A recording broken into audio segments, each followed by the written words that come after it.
Saudara Wakil Presiden terpilih Gibran Rakabuming Raka kemarin belusukan ke daerah Jakarta Utara sambil bagi-bagi susu gratis. Gibran menyebut akan melakukan evaluasi program makan siang dan susu gratis agar tepat sasaran. Sah ditetapkan sebagai Wakil Presiden terpilih Pilpres 2024, Gibran Rakabuming Raka belusukan bagi susu gratis di Muara Baru, Jakarta Utara, Rabu sore. Gibran menyebut bagi-bagi susu bukan bentuk selebrasi, melainkan silaturahmi. Gibran juga menegaskan akan melancarkan program makan siang dan makan siang gratis seperti janji kampanye. Evaluasi juga akan dilakukan agar program ini tepat sasaran. Ya, ini masih kita pikirkan skema-skema terbaik biar sekali lagi tepat sasaran, menunya baik, proses logistik distribusinya baik. Nanti segera kita pastikan ya ke depan seperti apa. Jumlah penerimanya ada. Segera kita pastikan ya setelah ini ya. Program susu gratis milik pasangan Prabowo Gibran ditargetkan untuk 82,9 juta orang, di antaranya untuk ibu hamil dan anak-anak. Program ini ditargetkan 100% terrealisasi pada 2029. Kemampuan produksi susu Indonesia tahun 2021 sebesar 946.388 ton, lalu tahun 2022 naik 968.980 ton. Dan tahun 2023 sebanyak 837.223 ton. Kebutuhan untuk program susu gratis diperlukan 4,1 juta ton susu per tahun. Artinya, dilihat dari produksi susu nasional, masih ada kebutuhan 3,2 juta ton susu per tahun. Sementara itu, anggaran untuk program makan siang termasuk susu gratis 450 triliun rupiah. Untuk merealisasikan program susu gratis, pemerintah berencana melakukan impor 1,5 juta ekor sapi perah dan melakukan produksi di dalam negeri. Soal anggaran program makan siang dan susu gratis, Direktur Center of Economic and Law Studies, Selyos Bima Yudhistira, menyarankan tidak diambil dari pos yang sudah ada, namun dari penciptaan objek pajak baru. Jadi harapannya anggaran makan siang gratis ini tidak diambil dari pos-pos anggaran yang sudah ada, tapi diambil dari penciptaan objek pajak baru, misalnya ada pajak untuk anomali harga komoditas, atau windfall profit tax, bisa juga dari pajak kekayaan, atau bisa juga misalnya dari hasil pengadilan yang sudah inkrah.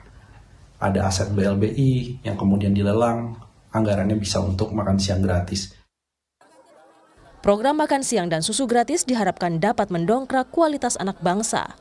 Namun jangan sampai anggaran yang membengkak jadi beban tambahan negara. Tim Liputan, Kompas TV. Saudara, program susu gratis milik pasangan Prabowo Gibran ditargetkan untuk 82,9 juta orang, termasuk ibu hamil dan anak-anak. Bagaimana implementasi program andalan Prabowo Gibran ini? Kita akan bahas bersama Derajat Prabowo, Ketua Dewan Pakar Partai Amanat Nasional, dan juga Ahmad Tauhid dari Peneliti Indef. Selamat malam Pak Derajat, selamat malam Pak Ahmad Tauhid. Selamat malam, apa kabar Mbak? Saya ke Pak Derajat dulu ya. Jadi Pak Derajat, sejauh mana pembahasan program makan siang termasuk susu gratis?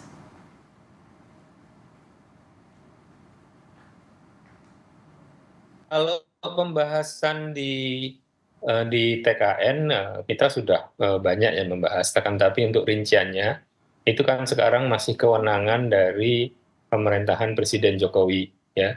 Jadi tentu kita menghormati pihak yang ditugasi, yaitu Menteri Keuangan Mbak Ani dan juga Menteri PPN Kepala Bappenas Mas Harso, ya. Mereka yang tentu bertugas untuk menyiapkan RAPBN 2025. Tapi dari kami setiap saat jika dibutuhkan tentu kami siap untuk memberikan berbagai masukan. Tapi artinya gini, ketika dilantik Oktober mendatang, kapan program ini bisa direalisasikan Pak Derajat? Ya, kalau RAPBN 2025 itu kan mulainya 1 Januari. Tentu sesuai dengan siklus siklus APBN 2025 nanti. Tapi kalau Oktober sampai Desember itu kan masih memakai budget, masih memakai APBN 2024. Nah, kalau di 2024 kan sudah diketok dalam bentuk undang-undang, dan kita tentu tidak praktis juga kalau akan melakukan perubahan APBN, ya, atau disebut APBNP dalam periode sekarang. Jadi ya saya rasa dari sisi siklus APBN dan juga sesuai peraturan perundang-undangan itu mungkin ya mulainya 1 Januari 2025 ketika APBN 2025 mulai dijalankan begitu. Baik, saya ke Pak Tauhid. Pak Tauhid, ada catatan apa soal program makan siang gratis dan bagi-bagi susu ini? Ya, saya kira yang tingkat kesulitan tertinggi tentu saja adalah soal penganggaran ya. Itu juga menjadi poin penting karena anggaran 400 triliun itu bukanlah anggaran yang sedikit. Itu mungkin sekitar kalau kita sekitar 2% dari PDB kita ya, defisit kita. Jadi memang itu yang kemudian menjadi PR besar bagaimana ini kemudian masuk dalam rincian anggaran yang diimplementasikan.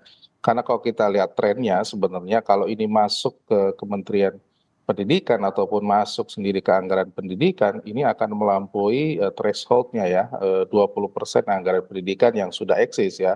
Kecuali pilihannya adalah ya beragam program yang sudah ada di pendidikan itu kemudian akan direalokasi ataupun dikurangi. Nah, ini yang kemudian mungkin bagi kelompok-kelompok pendidikan ini akan mencoba melihat ini pasti akan menjadi ancaman buat mereka gitu. Jadi yang pertama itu. Yang kedua tentu saja dari sisi implementasi ya. Kalau dari segi implementasi dengan sasaran 82 juta orang itu memang sangat besar gitu. Di beberapa negara yang menjadi rujukan itu tidak sebesar itu ya, baik kualitas maupun katakanlah sasarannya. Di India saja itu hanya SMP dan tidak bisa sampai SMA maupun ke apalagi level jenjang lebih tinggi. Dan itu memang dimulai dari jenjang pendidikan yang paling bawah dari posyandu dan sebagainya yang memang itu kemudian bisa diimplementasikan begitu. Jadi ini tidak mudah, apalagi dari segi penganggaran. Saya lihat memang kalau lihat levelnya adalah ini kewenangannya kan kalau untuk masuk ke pendidikan ini adalah SD, SMP, maka ini kewenangan daerah. Sementara daerah sendiri tidak punya anggaran yang cukup memadai menganggarkan program makan siang dan susu gratis kalau sasarannya adalah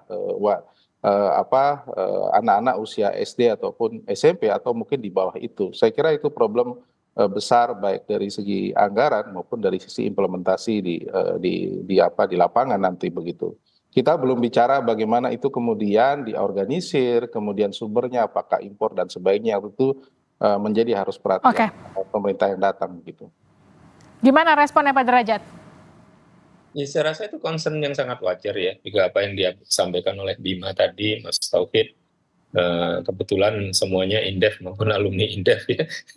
Jadi itu concern yang sangat wajar dan sangat legitimate begitu. Memang kita juga ketika merancang program ini itu tidak langsung sekaligus 82,9 juta pada tahun pertama, tentu tidak. Yang untuk tahun pertama tahun 2025 itu tentu disesuaikan dengan ruang fiskal yang ada, dan yang mengetahui ruang fiskal itu adalah Menteri Keuangan sekarang ya. Beliau yang menyusun postur APBN, kemudian juga nanti RKAKL dari masing-masing kementerian dan lembaga ya, sehingga nanti ruang fiskal yang tersedia, kalau katakanlah tersedia untuk mungkin 10 juta ya kita mulai dengan 10 juta gitu. Tapi saya pribadi lebih senang kita coba dulu beberapa tempat ya supaya kita bisa melihat apakah di daerah-daerah tersebut itu supply chain-nya itu sudah siap misalkan. Terus kemudian apakah masyarakat sipilnya sudah siap untuk mengawasi pelaksanaan ini. Jangan sampai misalkan anggarannya 15.000 per anak per hari, ternyata yang diberikan cuman nasi 1 cuil dan sebagainya. Jadi memang banyak sekali yang harus disiapkan ya. Kalau soal budget seperti yang sudah sering saya sampaikan ya, Prabowo Gibran tidak akan mengurangi anggaran-anggaran bansos maupun anggaran yang lain yang sudah ada.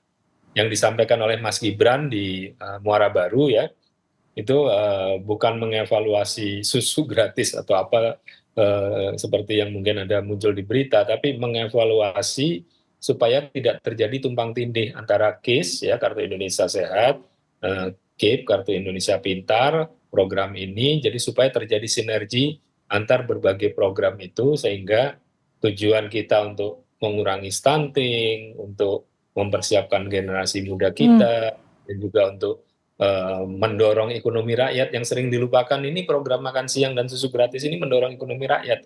Tujuan kita untuk itu bisa tercapai ya. Kemudian memang yang disampaikan Mas Tauhid sangat tepat, ada permasalahan ketersediaan suplai untuk susu ya, karena memang produksi susu kita masih relatif terbatas. Pak Prabowo pernah menyampaikan mau nggak mau kita harus impor sapi perah bakalan gitu. Ya tentu kita sesuaikan, tapi intinya begini, Prabowo Gibran itu menginginkan pemerintahan yang kredibel, pemerintahan yang teguh terhadap good governance, dan juga tidak ngoyo-woro ya, tidak ambisius yang nggak masuk akal gitu. Kalau memang susu yang tersedia itu katakanlah hanya bisa memenuhi X% dari target, ya kita mulai dengan X% minus kebutuhan domestik misalkan ya. Atau kalau misalkan impor sejumlah Y% itu masih aman bagi neraca pembayaran kita, masih aman bagi neraca transaksi berjalan kita, supply chain kita masih bisa mengabsorpsi, pasar kita tidak guncang, ya akan kita impor Y%. Intinya apa yang disampaikan di dokumen visi misi itu adalah target ketika full implementation, ketika ini semua dilaksanakan. Tapi dalam pelaksanaannya kita akan sangat realistis. Artinya akan diimplementasikan secara bertahap begitu ya? Secara bertahap dan secara prudent, Mbak. Jadi nggak gegabah, nggak ugal-ugalan ya. Karena apalagi kita sekarang menghadapi gejolak ekonomi global yang tentu harus hati-hati kita. Ya. Jadi intinya kita akan terapkan good governance, terapkan secara prudent, secara hati-hati, dan juga secara realistis. Tapi tetap dalam koridor untuk memenuhi janji kampanye. Termasuk daerah mana dulu yang diprioritaskan? Apakah sudah dibahas? Yang disampaikan oleh Wapres terpilih adalah daerah tertinggal, daerah tertinggal, daerah termiskin, dan daerah terluar, 3T. Nah, itu yang kita prioritaskan dulu. Oke, Mas Tauhid, tanggapannya? Ya, saya kira tadi ya kalau kita lihat memang realistisnya memang harus bertahap ya. Tapi juga ingat bahwa kalau misalnya target sampai 2025 ternyata tidak semua katakan 82 juta tidak terpenuhi, maka itu akan menjadi janji yang kemungkinan tidak bisa ditepati begitu ya. Karena itu yang saya kira menjadi problem utama ketika memang hampir 82 juta itu bisa dipenuhi. Saya menduga bahwa uji coba ini butuh waktu 1-2 tahun. Sedangkan implementasi lebih luas pada provinsi, pada kabupaten kota, itu tidak bisa dalam waktu 3 tahun. Program ini kalau kita lihat ya, makan siang su gratis, di India itu dimulai pada tahun 1955 pada satu daerah negara bagian gitu ya. Terus berkembang di seluruh negara bagian itu pun tidak semua, itu butuh waktu 20 tahun lebih begitu. Sementara kita ingin target seluruh wilayah itu katakanlah dengan target 82 juta itu dalam waktu katakanlah 5 tahun. Nah itu yang saya kira harus dipikirkan. Saya agak sangsi bahwa itu bisa terlaksana dalam waktu cepat begitu. Oke, termasuk soal rencana membentuk kementerian baru untuk menaungi ini, betul Pak Derajat ada itu? Itu kan wacana yang muncul saja. Untuk membentuk kementerian itu kita harus taat pada Undang-Undang Kementerian Negara, Mbak. Jadi ada Undang-Undang Kementerian Negara di mana nomenklaturnya itu sudah ditentukan. Ada yang kategori pertama, kategori 2, dan kategori 3 ya. Nggak bisa begitu saja kita membentuk kementerian baru. Kalau menggabungkan itu masih bisa, tapi nomenklaturnya harus sesuai undang-undang, kecuali undang-undangnya dirubah ya. Tapi kalau Kemenko itu memang tidak diatur di dalam Undang-Undang Kementerian Negara. Jadi pembentukan kementerian itu hanya ya namanya pernak-pernik demokrasi kan, selalu ada saja wacana seperti itu. Tapi kita harus tunduk pada Undang-Undang Kementerian Negara. Tapi artinya gini, berapa lama target ketika Oktober sudah dilantik, kapan target ini mulai diberlakukan uji cobanya? kita tentu akan, kalau nanti dilantik tentu akan melihat apakah ada ruang fiskal di sisa anggaran 2024 yang bisa dilakukan untuk uji coba selama 3 bulan itu ya, 3 bulan 2024. Apakah 2 bulan malah ya, selama 2 bulan 2024. Dan apakah nomenklaturnya masih bisa? Karena kalau tidak, itu nanti akan jadi penyimpangan penggunaan anggaran walaupun tujuannya baik.